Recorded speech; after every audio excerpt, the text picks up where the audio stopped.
баспа. Ат адамның қанаты, ас адамның қуаты. Атамақтың атасы, ынтымақтың батасы. Аталар сөзі ақылдың көзі, атаңнан не білсең алдынан сол сөз. Жаманнан жүйрен, жақсыдан жүйрен. Көз қорғақ қор батыр. Жаманнан жүйрен, жақсыдан жүйрен.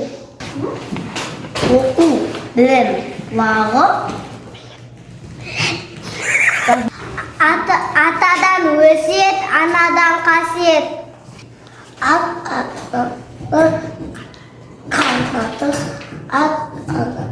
қуаты.